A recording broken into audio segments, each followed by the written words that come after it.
Hi, good morning, Dr. Latha. Good morning, Janet. How have you Thank been? you. I have been good. Thank you for taking the time to come in on this particular Saturday morning. It's really early in India time right now, right? Yes, I'm a morning person and therefore I love it. And thanks Eh, so much for inviting No, me. I love your sessions. thanks. No problem. I think thank you for taking time out to actually share your experience and insights. Now, we have actually recorded the interview more than 2 months ago. So, how has things been for you since then? Things have been amazing for me at least. Yes, it has been a little bit of um, a sad situation because we are one of those cities which are highly affected with the COVID in India. So the lockdown just doesn't raise in our city. But that has meant that I am with my kids, husband, mother-in-law, and parents 24/7, and I'm actually enjoying it after so many years. My kids are teenagers, so therefore I don't need to worry about toddlerhood. So it has been amazing. The best part is I have in the last 40 days I have completed my draft of my next book. So that should come out in November, and that is about reinventing leadership in uncertain times. So I'm really excited about it. Great, that's great. So, for anyone who's just joined us for this particular episode, we have actually got Dr. Latha Vijaybaskar from India. Today, she's actually sharing in terms of an episode premiere on allowing yourself to heal. So, welcome to anyone who's in the audience itself. Now, let's carry on the conversation. I'm quite excited about the book that you just mentioned on leadership during these uncertain times. Could you share a little bit more what this book is about? Definitely. So I have been working on leadership as a concept. I were branched out to leadership because I was working more on how conversation and communication helps people maintain a better relationship in office, in personal life, and in improving productivity, engagement, and every other aspect. So from a microscopic level, I think I have diverged more to the larger aspect of leadership because I guess leadership is again one humanistic study where the concept of being a leader is more on how he interacts with his environment and with his followers. And since I see a huge amount of shift in the followership and in currently in the uncertain times, that goal as well. So my book basically talks about leadership as being a journey. So a journey looking forward into the future.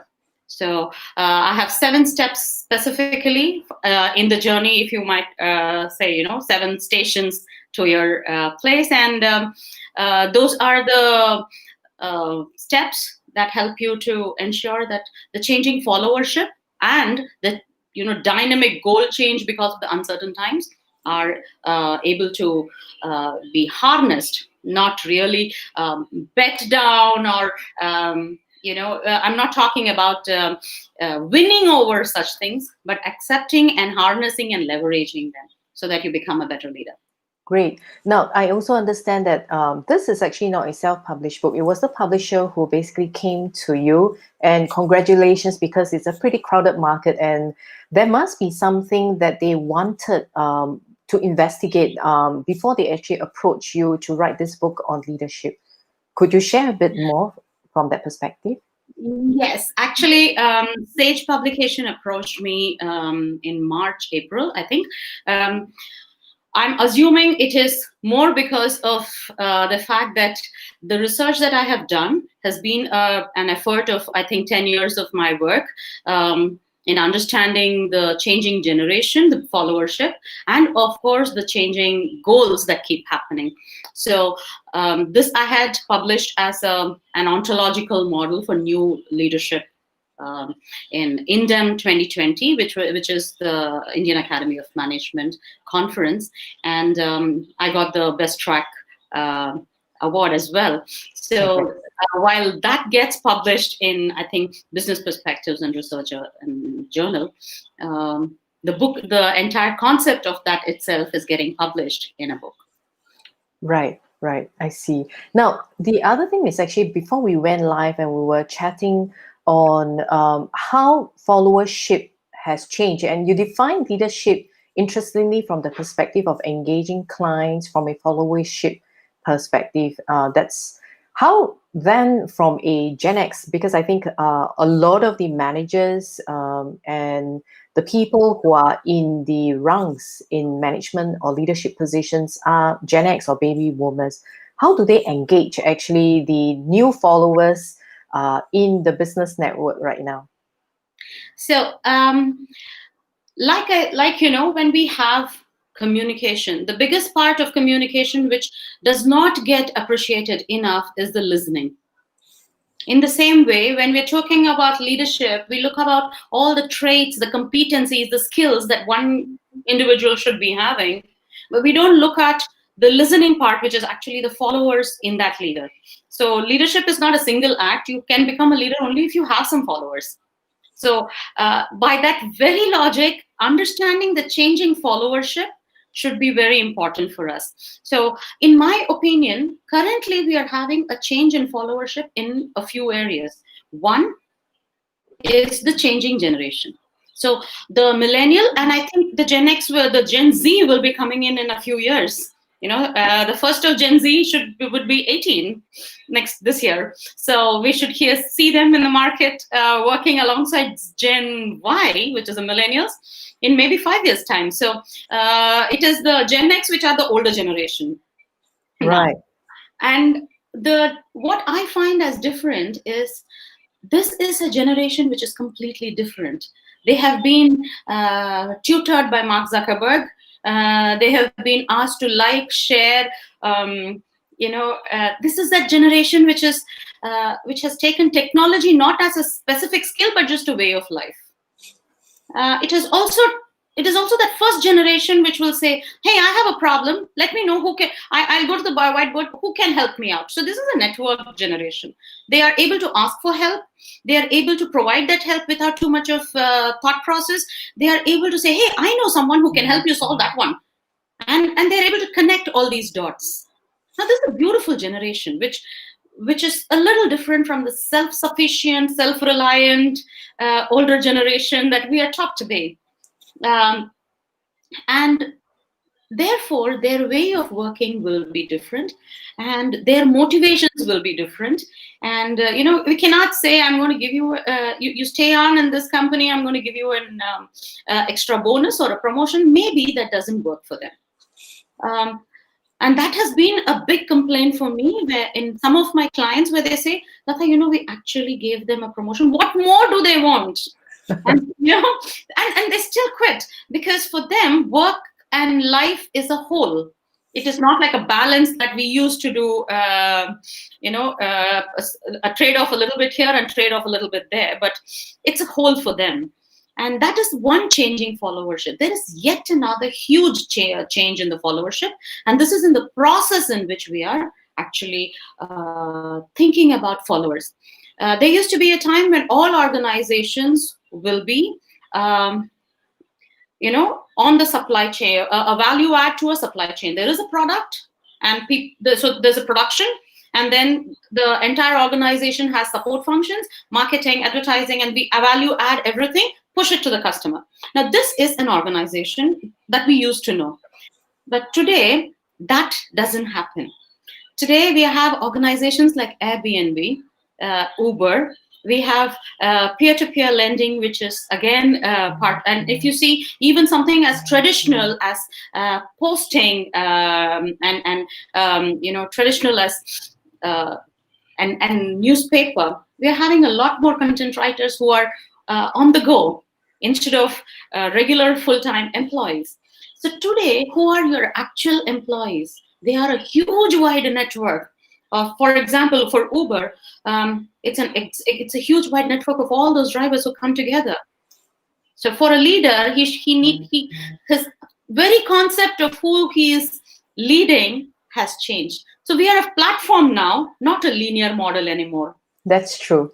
Thank you so much, Dr. Latha. So we have no channel for me. I don't know the name, but he says, congratulations on your second book. Dr. Thank you Latha. so much. Thank you so much. Yeah, so we are exactly on the dot at 11 a.m., Dr. Latha. So what I'll do is I'll hide you for a little while. I'll bring up the screen so that we can share with the episode premiere, and then I'll bring you back on afterwards for the live Q&A. Thank you.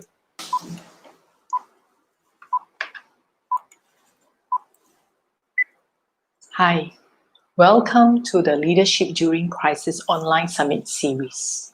Thank you for taking your time to watch these episodes. Please remember to subscribe at our YouTube channel, follow us on LinkedIn and Facebook under Leadership During Crisis.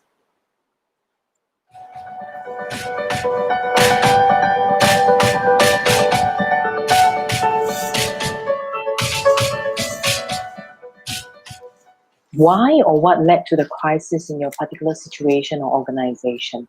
So for me, personally, I have always been one of those nerds and geeks in the classroom. So I had this beautiful path set out to me of I wanted to finish my master's and then I wanted to join a big company. And it happened. I did all of these things. Somewhere in 2006-07, when I saw my baby and the first time I see him in the hospital, and I realized when I saw him in my hands first time, I decided that I would not leave him with a nanny and go back to work. And in 2008, the financial meltdown came in. So I was a little frightened, So I'm sitting down at home, waiting for my baby to grow up. At the same time, world around me has completely changed. And I was in a different country as well. For a decade, we were in Dubai. So it was a new country. Everything was new. I've just shifted with a 60-day-old boy. And I decided to stay at home. And it was beautiful as a mom, but inside us, there is a huge amount of conflict. What would life be once I actually get out? And the battle is exactly like how we are in today. It looks nice. You just have to stay back at home. The TV, it just keeps coming in. Just stay back at home. In India, we're on a 21-day lockdown. When it comes, I'm like just 12, 13 years back. This was my life. And the two most important things that I learned because of this was you don't need to have a life-threatening crisis for you to suffer. You don't need to be in an accident. You don't need to lose someone. Horror need not be torturous, gruesome, or dripping in blood. It can just be comfortably sitting at home and dying out of cold. So, Dr. Latha, then what did you do? I'm sure you went back to work after that. How did you end up basically balancing the struggle that you have within? I used to daydream a lot during those times, when I stayed at home. In my daydreams, I would have time traveled. There were fairy godmothers. There was a lot of magic. One fine day, I decided that these things are not going to happen, but I can still make all my dreams come true. The only thing is I need to figure out how my journey in life should take. I need to decide that I am the hero of my story. And from there on, decide to rewrite those narratives in my life and change them. So in journey towards success for me means not to have different experiences waiting for some other thing to happen. Probably look at the same life through a different lens. And if I can look at them through different eyes, my journey changed. So the first thing I did was created a huge list of all my strengths. And I started working from there. Heroing my strengths made me what I am today. And then I went back to research on them. And that is how I've created a lot of my coaching and my training modules based on the research. But it began with a self-journey. I see. Now, the thing though is because of the COVID-19 pandemic, so some may be losing their jobs because the companies cannot keep them. And especially for people who are very specialized, they may be very lost at the beginning because in order to even lease your strengths, you must have the confidence. Now, when you're in that stage, you may not necessarily have the confidence to really think about strength. What would your advice be to basically pick themselves up and move forward? So for me, the first thing I would say is to actually live with that feeling and not hide your feeling. When we think about a wound, if we get hurt somewhere, it pains. That's our body. The fact that something pains and we are able to feel it is the only way we actually create some kind of cure for it. We apply some cream or we put a bandage around it and we heal the wound. The minute it becomes mental, we try to hide it and not bring it out. To heal only after you have allowed that wound to be felt by your heart. So yes, you are tense. You have no idea how you're going to be at the other side of the COVID, what life will be. Because the world, I'm very sure, will not be the same. But at this point, don't hide the tension. Feel it for a bit. And then figure out what about it is worrying you so much. What are you so worried about? How are you part of that worry? And then figure out what is your biggest strength and how can you come out of it using your strength. If you're worried about your weakness, take the help of your strength to come out of it. Besides actually picking up the strengths, what other areas do you suggest people look at in terms of opportunities? Do you think there are any opportunities that someone can basically look at to maximize and prepare themselves for it in the longer term? The fact that somewhere nature has allowed us 21 days. In my country, it is 21. Each country would be giving a lockdown period. You've got probably 3 weeks. There are places where till May 15th, many things are shut down. So depending on the place that you're in, you are going to have a lull period in both the business, when schools, colleges shut down. What is the best thing that you can do now? Think about all the complaints that you had when life was hectic. What were your complaints in December, in November? Because that time I'm sure the life was very hectic.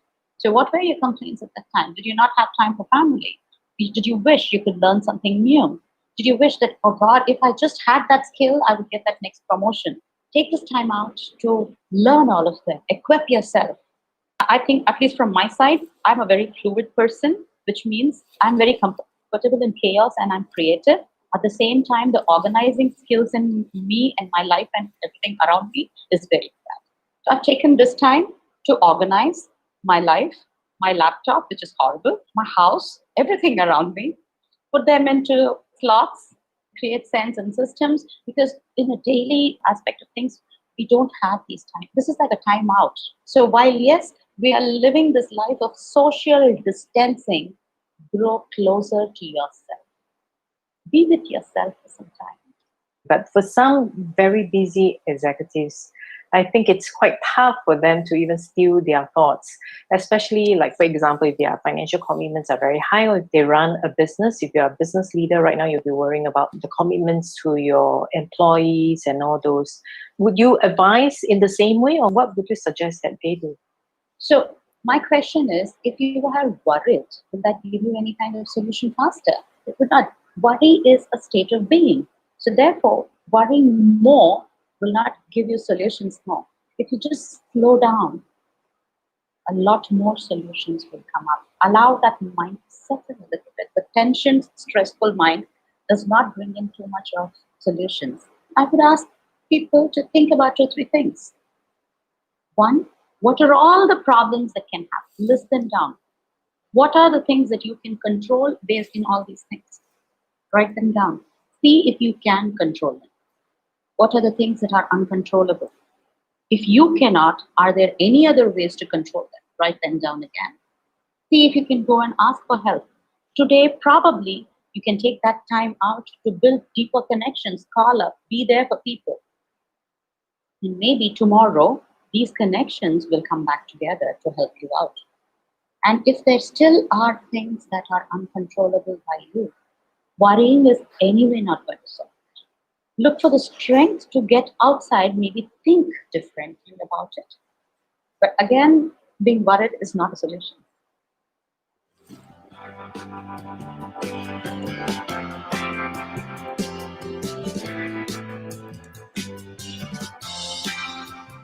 Hi, Dr. Latha. Hey, Janet. I'm good. So it's actually, I thought it was more than 2 months. It's actually 3 months already since we did the last recording. Absolutely. Oh, it has been a lovely 3 months. That's good. I think a lot of other people would have been quite stressed out. Yes, I accept too. In my coaching journey, yes, there are a lot of stress points there. We'll come back to the stress points on what you are sharing with others during coaching. So for anyone who's actually in the audience right now, you can basically key in the questions that you like to ask Dr. Latha into the chat box. So in YouTube, you need to log in first in order for you to key in your questions itself. If you are coming in from the desktop, key in on the right side. The chat box will appear on your right side. If you are coming in from your mobile, the chat box is at the bottom of the screen. So coming back to Dr. Latha, it's like you shared earlier, I think a lot of people must be coming and sharing that they are pretty stressed out. And what are some of these common pain points that you are seeing? So some of the pain points that I'm seeing right now are factors where there has been a lull, and what would happen tomorrow is pretty unclear. There are also some points where people who are used to having a life on the outside, people who are outbound, and they really don't like being cooped up inside the house. Now, the lockdown should have been a major stress point for them because they just don't have that went out. Some other places where I also see is if you are not, if you're living alone, and then or a very small family, then the social interaction is severely hampered. I also see a lot of problems with the youngsters, poor things, because they feel so lonely the entire day. In spite of the fact that they're having schools running online, I think they're getting very bored. And I keep getting this comment definitely from parents and also from a lot of women in the group that I have. Right. So what are some of the tips that you share to basically either reduce the boredom or reduce the stress that they have? So I think one of the things that would definitely be good is to, as a family, to have more time when it is not, all those areas where you're not where you don't have to be in front of the laptop. I think you can close that thing down. And to also have some more physical activity, because right now the only interaction that everyone seems to be doing is through the laptop, so or the mobile phone, and that's even worse because the fonts are so small. And those times when you're even when you're alone, it is all right, put that laptop down, the phone down, and then go out, take a run somewhere and come back, exercise, release the tension out physically so that it emotionally doesn't drain you so much. Right. Now, we have Ed here saying, thank you for your sharing, Dr. Latha. And he has a question as well. He's asking, as someone who just graduated into this difficult market, what's your advice in getting a job and build any leadership skills? So there is one thing. At every bend and every time there is a crisis, there will always be beautiful opportunities. It is for us to look beyond that horizon, peep there, what is there around the curve, and look for those opportunities. Right now, we are still facing the tide, so maybe the opportunities are not really visible. But already we have companies which would say that work from home is going to be the new norm. Hopefully that we can tide over a lot of there is a lot of, I hope, opportunities there, which means that we don't need to be in a particular city to get our dream job. Women, I hope, finally will be able to break that glass ceiling, and 50% of the population is us. Hopefully we will be able to become 50% of the workforce around the world. While building leadership skills, there is a huge change currently, because it started much earlier, in 2008, 2009 itself, after the financial crisis, when Airbnb started. So we are living in this place where the followership has completely changed. We are no more just an organization with a bunch of I don't know, it can be 100,000 millions of employees. Today, we are a platform. So everyone in that platform is someone whom a leader can influence. So if you're looking for building leadership skills, look at it from two sides: from controlling on the inside, which is your self-leadership, because with changing times, the virtual environment is going to be the norm. Therefore, self-leadership is the requirement for the day. The other option is, of course, because we are changing followers, we have to learn how to work collaboratively and learn to influence in that moment of collaboration. Great. Thanks a lot, Dr. Latha. We have another question coming in from Kathy Kayan saying, so what are your thoughts on upskilling and how important it is post-COVID-19? So upskilling at any point in time, Karthikeyan, is very important, specifically now, because I have had some students who have come and told me, ma'am, we've got the job, but the company has told us that because of the COVID, our joining dates will be in October, November. So what do we do in the interim? So what would be the first thing that you would want to go back to your boss to? What, hey man, how are you? 3 months down the line, what have you been doing? And you would say, I watch Netflix. So the first thing would be, please, upskilling is extremely important for every one of us. Just to get through even that small talk, what were you doing for 3 months?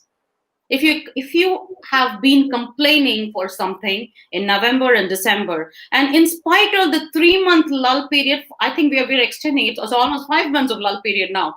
After 5 months, which is almost half a year, and if you're still complaining about the same things, then something is wrong. So it is extremely important. Half a year is a huge amount of time for us to have upskilled in all the things that we always wanted to do. Great. Thanks. Ed says thank you, Dr. Latha. Now, actually carrying on the conversation on upskilling, from your students who have just graduated, because you mentioned that there was a batch that just graduated from the college that you were teaching in. So what kind of skill sets are you suggesting that if there's this lull period that is crucial to pick up, especially when we're looking at influencing the followership as an individual? So I follow, most of my students are connected to me on LinkedIn, and I keep seeing these regular updates. I've got a certificate in whichever field that they're doing in, because a lot of colleges around the world have opened up their own e-learning portals, and the MOOCs have started giving a lot of those courses for free.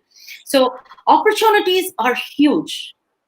And today, there used to be a time, where we lived in this era that you will study for 12 years of school and then 4 years of college and probably 2 years of masters, and then you can live the next 35 years on and be in peace and retire. Today, it doesn't happen. Today, we live in the era of continuous learning. What you have learned in school and college, in 5 years' time, it will become obsolete. So that 35 years of banking on the education that you had primarily will not help. Therefore, every minute counts, and now is a golden opportunity. If you've managed to learn, believe me, it's going to help you.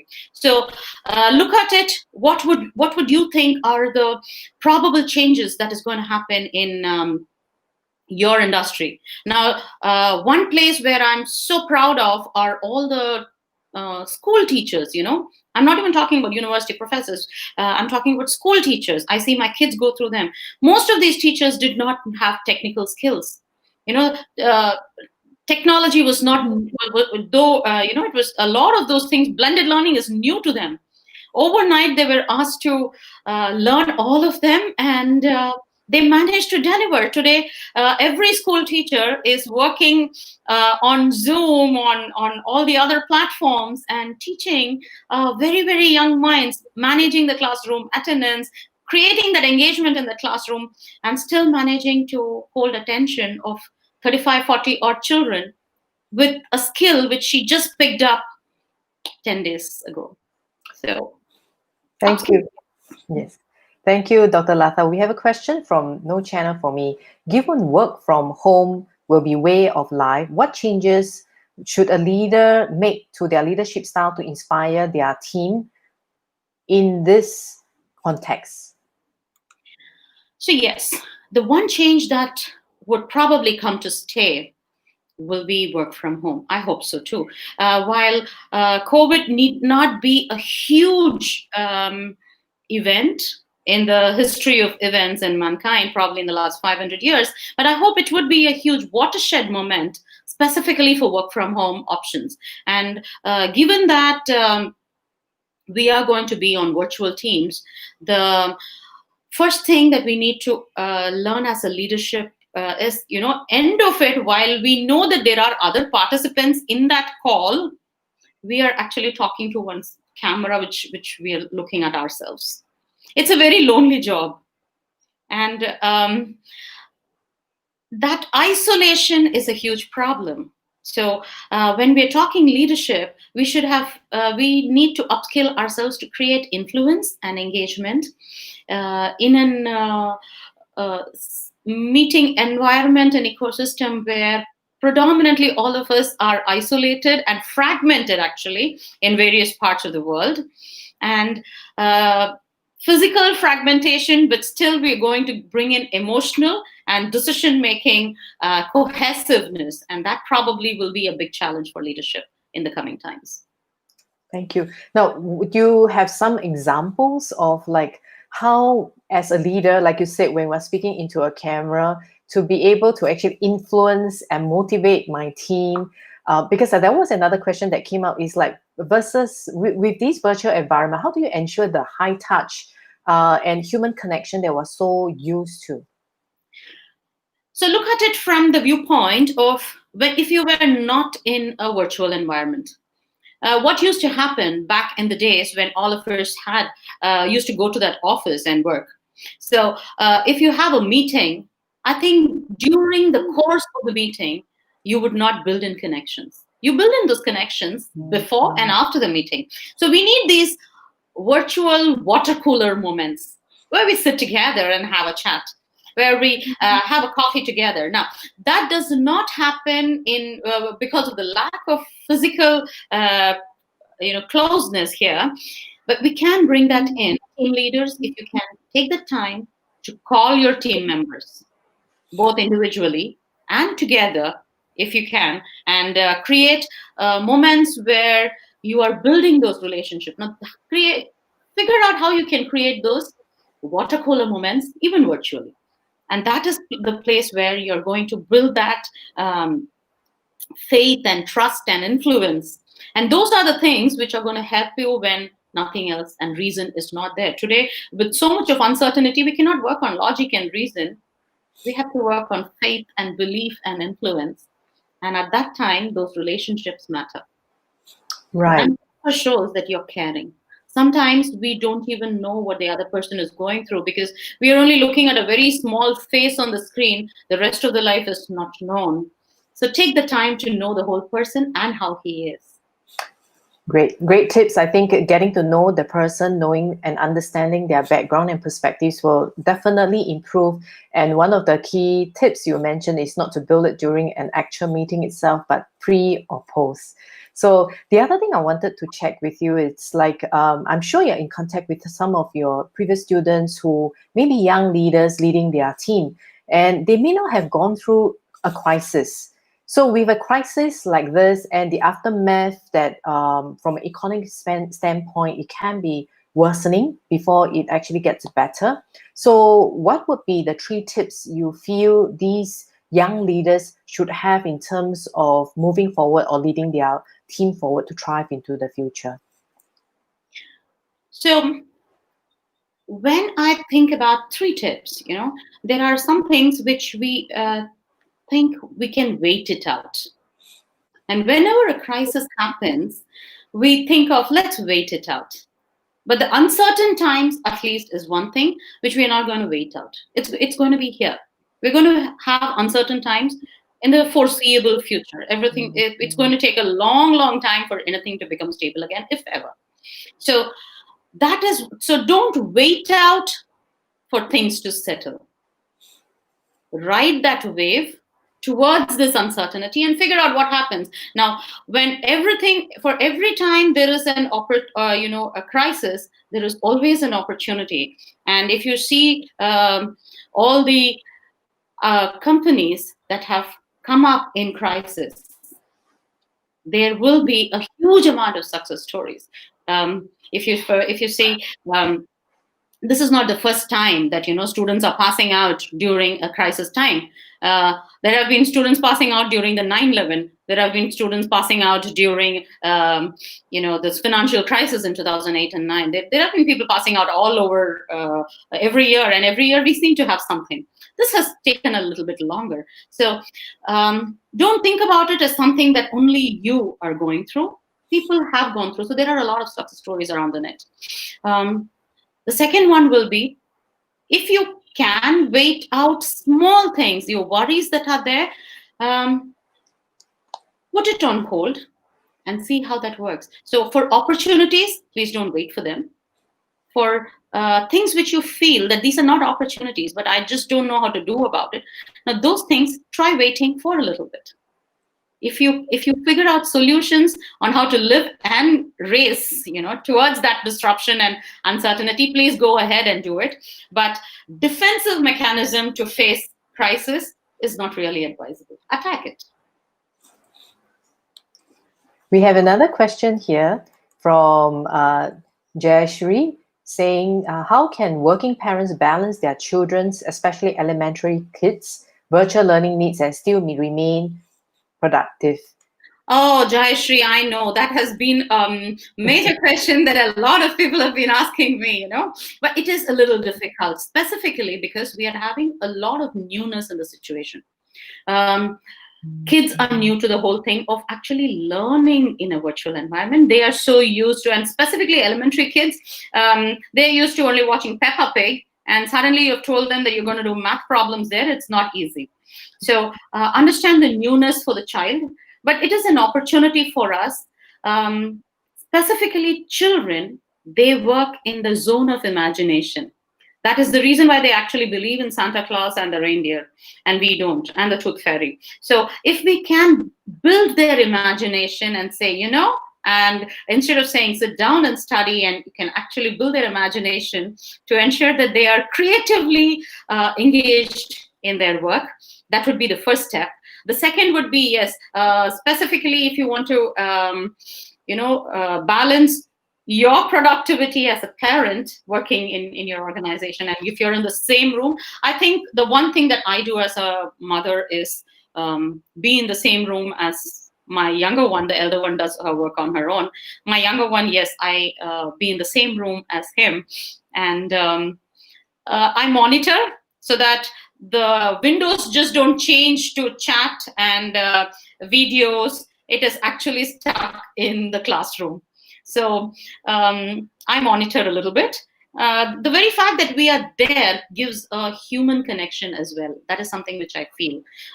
Even if you are all on 4 different devices with earplugs on, just physical presence that your mom or sister or brother or grandma is just there in the room creates a physical presence, and that's a lot more for the child. That's true. I think I totally agree with that. It gives, I think, some kind of reassurance that they're not in this alone. So we have another question actually from Davya. What do you think would be the major stay factors for employees during this phase of virtual working? This is from the standpoint of gauging employee engagement. So employee engagement, again, Divya, is a tricky question. Specifically, you've put in one more mediating effect of virtual environment. So employee engagement works in exactly the same way in virtual environments as it works in physical.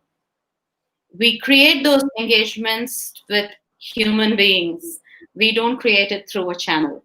So what were the employee engagement that used to work for you in the physical network? When you had people come in daily to office, what was the kind of engagement that you did? How can you tweak it to only the virtual environment?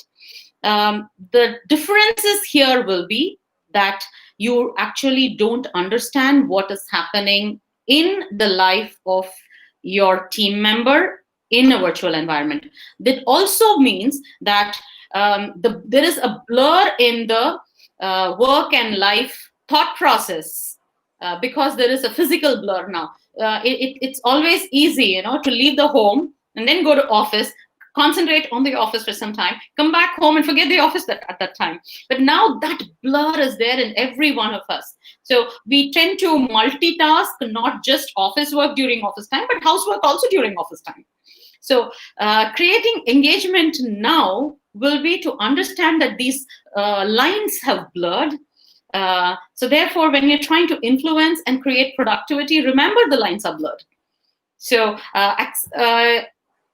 to create processes and systems would be the first thing in that place, because when we are crossing a lot of chaotic waters, the first thing that we can do is to put some boundaries there. So in boundaries specifically, when we try to empower and collaborate, it would be nice if you can boundary the what.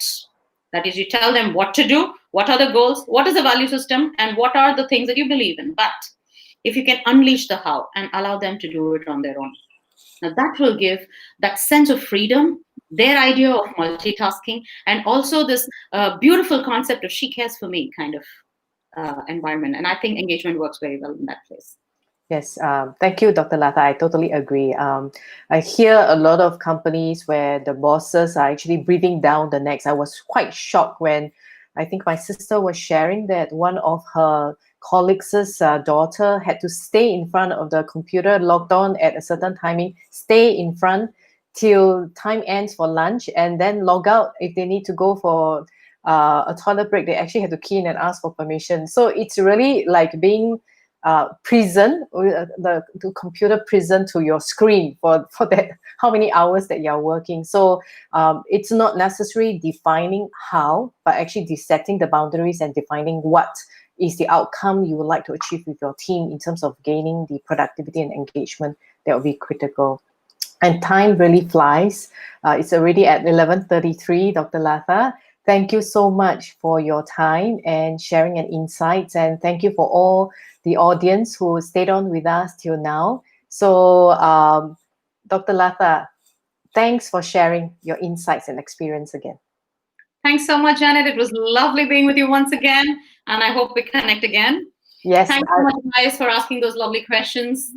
Yes. Thank you. And goodbye, everyone. Bye-bye.